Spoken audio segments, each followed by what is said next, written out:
2 दिन से देश में वेस्टलैंड हेलीकॉप्टर की खरीदी पर इटली की कोर्ट में एक मामला जो बाहर आया है, इस पर चर्चा हो रही है। कल मैंने कांग्रेस अध्यक्षा का बयान देखा। उन्होंने बताया कि वो किसी से डरती नहीं है। मैं उनको कहना चाहता हूं कि हम भारतीय जनता पार्टी वाले सभी नेता, हम तो संविधान से भी डरते हैं, हम नियमों से भी डरते हैं और लोक लाज से भी डरते हैं। और आपने सही फरमाया है कि आप किसी से डरती नहीं हैं और इसीलिए इस तरह के मामले बाहर आते हैं। जब नेशनल हेराल्ड होता है, आप कहती है कि आप किसी से नहीं डरती हैं। जब वेस्टलैंड होता है तो आप कहती है किसी से नहीं डरती है।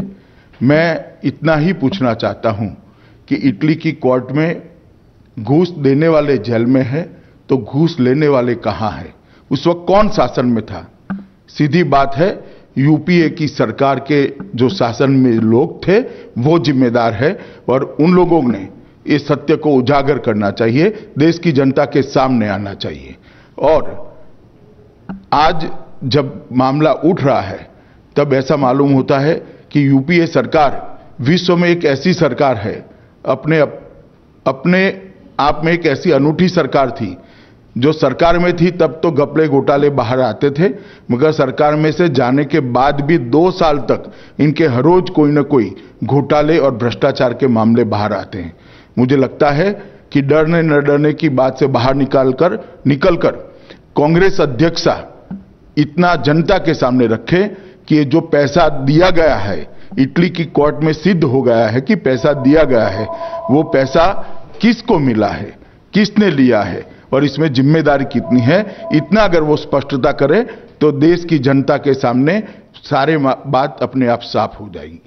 When will the discussion take place in both houses? No, discussion depends on the Because notices have been given by both parties. Admission by the chair in both the houses. As far the government is concerned, government is ready. As and when the chair gives permission, it can be tomorrow, it can be Monday or Tuesday. Government is ready. Government also want a discussion in both the House of Parliament because it's a serious matter concerning the security of the country and also corruption involved. And a foreign country, foreign court convicts people and also names some Indian people. So it is our duty to take both the houses also into confidence and tell them what is the factual position.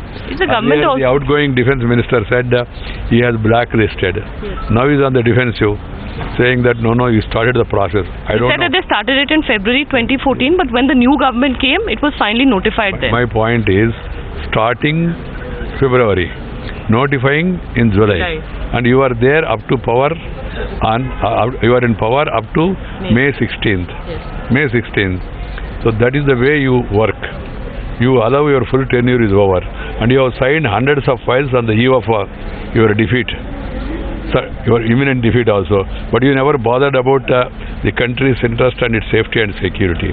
It's a clear case. It happened during the Congress regime. It has to take the responsibility. They only pretended as if they are taking action. They have not taken any action. They have not blacklisted also. Whatever happened is during our regime, during Arun Jaitley and he was the defense minister, it was put on hold. And now other details and all, the defense minister will be sharing with the House. Sir, very senior leaders of the Congress party, including Sonia Gandhi, Ahmed Patel, yesterday for the first time in a long time coming on camera and speaking, they say that taking their names is character assassination taking place by the BJP. For that, definitely the Italian courts has to be asked. Well, they say the names are not in the judgment, they are in some notes exchanged by middlemen. That's what I am saying. First of all, you have taken note of the middlemen. What appeared in a newspaper, you have taken note of it and you raised the issue and you demanded answer from the Indian Prime Minister and Indian government, and the other side takes the names as per the notes. You have a problem. So this question has to be put to the Italian courts. They know better. Secondly, as for whether you should give credence to middlemen or not, they have to decide because they themselves have given credence and they raised the issue in a prominent way by the leader of the opposition in Rajya Sabha. So they should really think before saying anything. देखिए, एक बात समझ लेना चाहिए कि न किसी को डरने की जरूरत है न डराने की जरूरत। अगर कोई बेईमानी नहीं हुई है तो बेचैनी नहीं होनी चाहिए, बेईमानी हुई है तो बेचैनी होगी।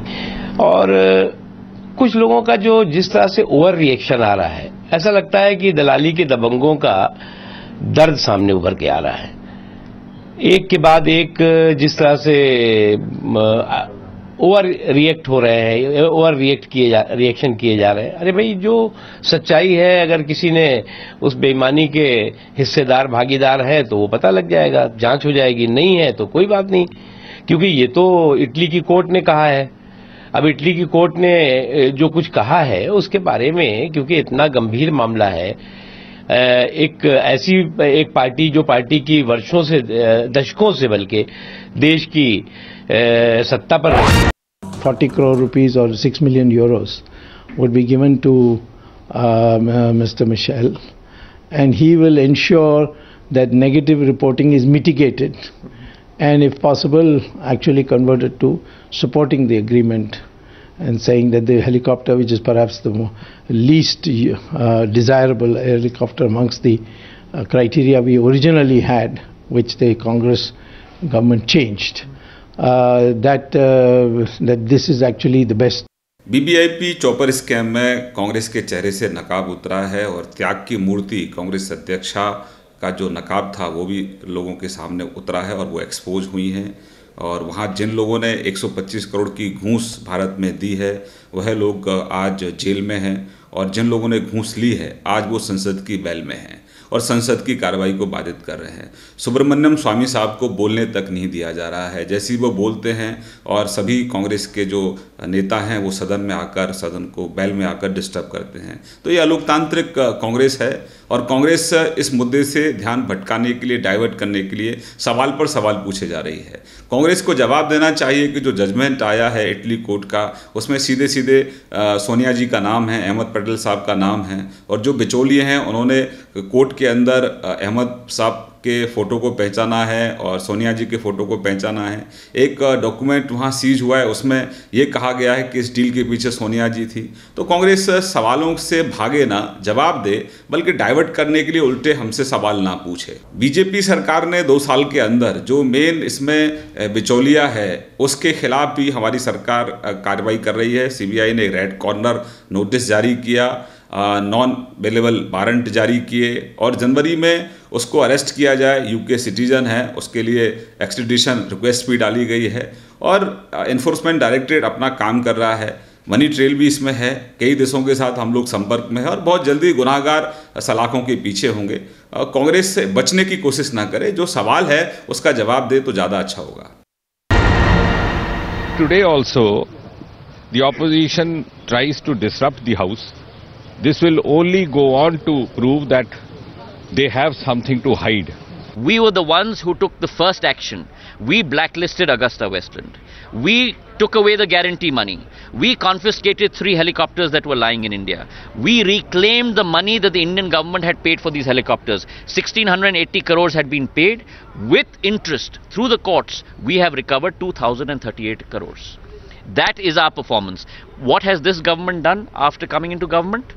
They have removed the blacklist of Augusta Westland.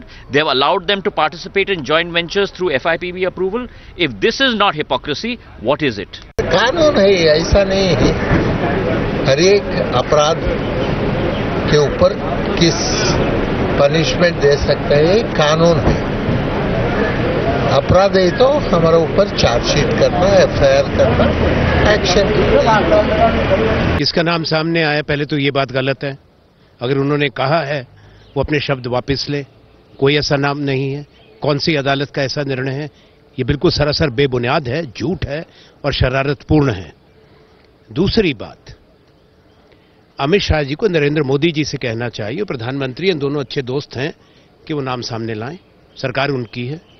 Congress की सरकार ने, UPA की सरकार ने कॉन्ट्रैक्ट को रद्द किया था, ब्लैक लिस्टिंग का प्रोसेस शुरू किया था, बैंक गारंटी जब्त की थी, हेलीकॉप्टर जब्त किए थे और उसके साथ ED का और CBI के मुकदमे कायम किए थे। इस सरकार ने पहले उनको वापस आने का निमंत्रण दिया। नेवी के हेलीकॉप्टर्स 100 हेलीकॉप्टर्स की खरीद के लिए उनको बिड करने का मौका दिया, FIPB की अप्रूवल दी इस सरकार ने। तो ये सवाल हमारे उनसे हैं कि आपने ये किस खुशी में किया। पहला, अदालत का निर्णय अगर कोई है, सरकार आपकी है, एजेंसीज आपकी हैं, तो आप गलत क्यों पूछ रहे हैं? जाके नरेंद्र मोदी जी से पूछिए, नामों का पता लगाएं, पूरे देश को बताएं। इस तरह से लोगों को गुमराह करना और गलत बयानी अच्छी बात नहीं है। वो सत्ताधारी दल के अध्यक्ष हैं, उनको सोचकर ये बात कहनी चाहिए थी। और इसके साथ साथ 10 फरवरी 2014 में चुनौती देता हूं मनोहर पार्रिकर जी को, फाइल निकालकर सार्वजनिक पटल पर रख दें। 10 फरवरी 2014 को तत्कालीन यूपीए कांग्रेस सरकार और AK एंटनी जी ने इस कंपनी की बैनिंग और ब्लैक लिस्टिंग की प्रक्रिया शुरू कर दी और साथ साथ एक आदेश और जारी किया जिस दिन CBI केस शुरू किया गया, और वो ये था कि फिन मैनिका, ऑगस्टा वेस्टलैंड या किसी भी और इस ग्रुप की समूह की कंपनियों के साथ कोई भी कॉन्ट्रैक्ट जारी नहीं रह पाएगा। परंतु मनोहर पार्रिकर साहब ने क्या किया? एक्चुअली जेटली साहब उन दिनों रक्षा मंत्री थे। जब वो सत्ता में आए तो उन्होंने ये आदेश जारी किया 22 अगस्त 2014 को, और इससे उन्होंने वो पूरी बैनिंग की प्रक्रिया जो 3 जुलाई 2014 को पूरी हो गई थी, उस बैनिंग की प्रक्रिया को उल्टा करके, रिवर्स करके ऑगस्टा वेस्टलैंड को रक्षा सौदों के अंदर शामिल होने की इजाजत दी। क्या कारण था? क्या भ्रष्टाचार हुआ था? क्या कोई नई दोस्ती हुई थी? क्या कोई नई अनुकंपा हुई थी मनोहर पार्रिकर जी या जेटली साहब या नरेंद्र मोदी साहब की?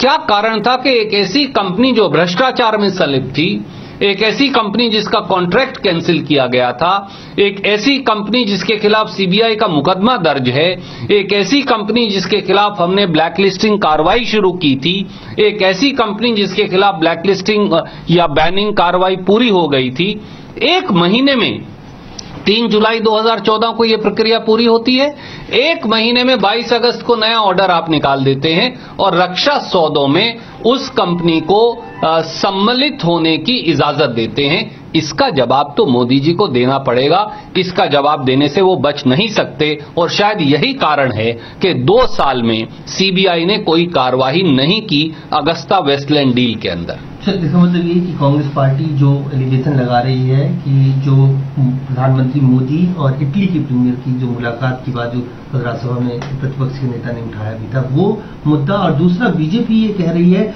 कि इस पूरे प्रक्रिया को नेशनलाइजेशन जो बैंक का था वो कांग्रेस पार्टी ने नहीं किया था, वो बीजेपी की जब सरकार आई उन लोगों ने इसकी शुरुआत की थी, आप लोगों ने सिर्फ होल्ड पे डाला।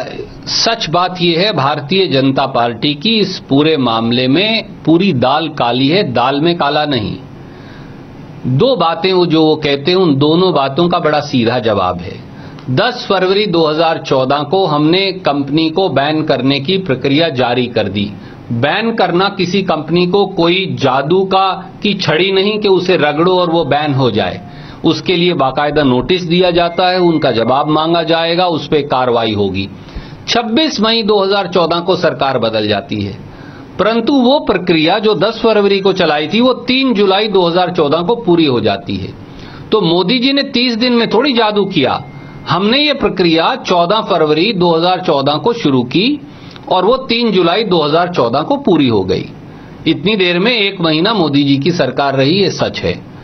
परंतु क्या पार्रिकर साहब ये साहस दिखाएंगे कि उनकी झूठ पकड़ी जाए? वो इस सारी प्रक्रिया की फाइल, ये तो कोई गुप्त सुरक्षा का या सामरिक महत्व का मुद्दा नहीं, वो सार्वजनिक पटल पर क्यों नहीं रख देते?